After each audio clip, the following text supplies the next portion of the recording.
Vous écoutez Radio Taïwan International et c'est l'heure des musées.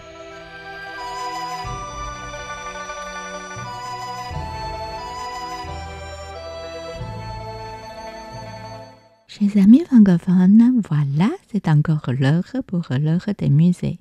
Depuis le début de l'année, les femmes chinoises captivent notre attention sous divers angles. Femmes de tous âges, dames, déesses légendaires, impératrices, nobles et talentueuses. Mais au-delà de toutes ces figures féminines, il existe une catégorie de femmes uniques qui, bien que leur vie ne soit peut-être pas toujours simple, jouent souvent un rôle crucial dans l'histoire de l'art chinois. Elles sont soit immortalisées par des œuvres d'art, soit elles-mêmes des artistes exceptionnels. Ce sont les femmes extraordinaires de la vie mondaine. Image 1. D'après une peinture Tang d'une courtisane. Tang Ying, nom de style Bohu, était originaire de Suzhou, Jiangsu. Il étudia la peinture sous la direction de Zhou Chen, mais finit par le surpasser en compétences et en renommée. Tang Ying était également réputé pour sa poésie et sa calligraphie, et il est considéré comme l'un des 4 maîtres de la dynastie Ming. Le sujet de cette œuvre est tiré d'une célèbre anecdote de la dynastie Tang, où la courtisane renommée Li Duanduan demande un poème au célèbre poète Cui Ya. Dans cette peinture, Li Duanduan est représentée debout devant un paravent tenant une pivoine blanche. Cui Ya, assis sur un lit, semble profondément concentré, comme s'il était en train de composer des vers pour la belle. Le poème de Cui Ya dit « Récemment, les courtisanes de Yangzhou sont toutes médiocres, à l'exception de Li Duanduan, comme une pivoine blanche en marche. Par la suite, elle est devenue très recherchée. » Cette strophe correspond parfaitement à l'image. Les personnages et le paravent dans cette peinture sont réalisés avec une grande finesse. Cependant, les arbres, les rochers et les inscriptions montrent des traits plus relâchés, similaires à ceux de le son des pins sur la route de la montagne. On peut donc supposer que cette œuvre date de la même année ou légèrement avant, lorsque Tang Ying avait environ 47 ans. Image 2, également une œuvre extraordinaire de la main de Tang Ying. Tao Gu présentant une lyrique à Qin Ruolan. Le personnage représenté dans cette peinture se nomme Tao Gu. 903 à 970, dans les premières années de la dynastie des Song. Il avait été envoyé en mission dans le petit royaume des Tang du Sud, période des 5 dynasties. Or, Tao Gu méprisait ouvertement Li Houzhu, le monarque de ce petit royaume. Les officiels et ses aides ont décidé de lui tendre un piège. Ils ont envoyé la courtisane Qin Ruolan pour le séduire, en la faisant passer pour la fille d'un officiel. Tao Gu, séduit par sa beauté, a oublié sa position officielle et composé pour elle un poème. Le jour suivant, le monarque a donné un banquet en l'honneur de Tao Gu, qui se conduisit avec suffisance et insolence. Le monarque a demandé alors à Qin Ruolan de chanter et elle a interprété le poème de Tao Gu, avait composé pour elle la veille. Il se sentit humilié et perdit son sang-froid. Cette peinture évoque cette anecdote. Tao Gu est assis sur un lit de repos à côté de son matériel de calligraphie posé. Une torche est allumée. Qin Ruolan porte une coiffure élaborée. Elle joue du pipa. La scène précède le moment où Tao Ku compose son poème. L'arbre et la pierre, le bambou et les bananiers plantains, les meubles et les objets, les personnages eux-mêmes. Chaque détail est délicatement peint. La composition met en évidence l'intimité de la scène.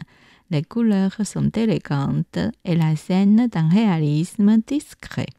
Dans son poème Calligraphie, dans le coin supérieur droit de la peinture, Tang Yin s'identifie à Tao Ku. Image 4. Dongpo et Zhao Yun. Zhu Da, originaire du Jiangxi, était un descendant de la famille impériale de la dynastie Ming. Après la chute des Ming, il prit la tonsure et devint moine, adoptant le sobriquet de Ba Da Shan Ren. Il excellait dans la peinture de paysages, d'oiseaux et de fleurs, et de bambous et de pierres. Son coup de pinceau étant libre et facile, sans les contraintes des méthodes conventionnelles. Avec Hong Ren, Shi Xi et Shi Tao, il est communément considéré comme l'un des 4 moines peintres de la fin des Ming et du début des Qing. Cette peinture représente le coin d'un jardin avec 2 paulownias et le grand poète calligraphe et fonctionnaire des Song du Sud, Su Shi, Su Dongpo, assis sur une chaise avec un éventail rond appuyé sur une table, les yeux fixés sur Zhao Yun, qui se penche sur lui avec un pinceau pour écrire. Wang Zhaoyun, intelligente et spirituelle, savait chanter et danser possédant une qualité unique de fraîcheur et d'élégance. Un jour, alors que Su Dongpo visitait le lac de l'Ouest avec quelques amis lettrés, ils invitèrent la troupe de danse et de chant de Wang Zhaoyun à se présenter lors de leur banquet. Au son des instruments à cordes et à vent, plusieurs danseuses déployèrent gracieusement leurs longues manches, exécutant une danse mince et élégante.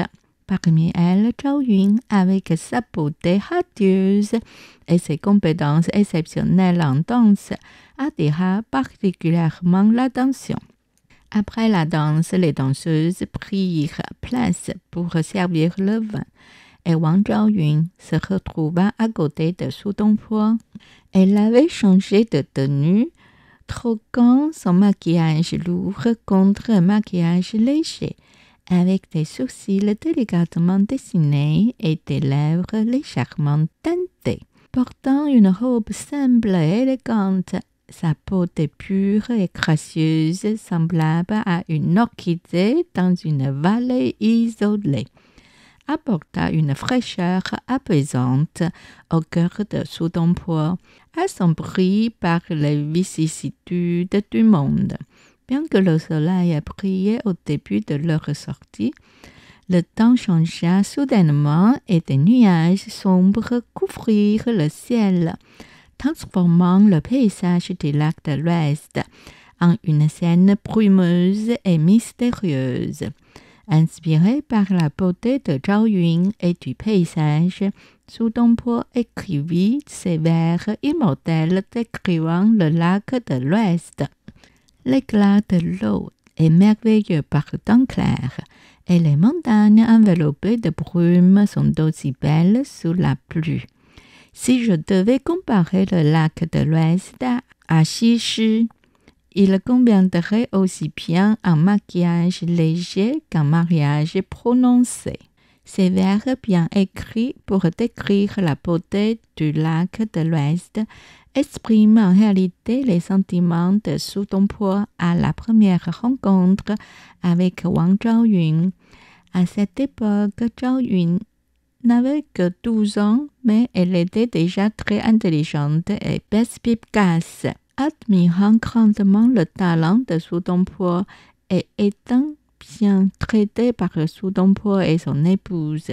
Elle se réjouissait de son lien avec la famille Su et décida de suivre Su Dongpo pour le reste de sa vie. Cependant, elle ne fut jamais officiellement reconnue comme l'épouse ou la concubine de Su Dongpo, ne devenant sa concubine qu'après leur arrivée à Huangzhou.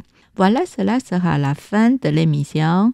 Vous avez suivi l'heure des musées, réalisé et animé par Miao Yonghua sur les ondes de Radio Taïwan International.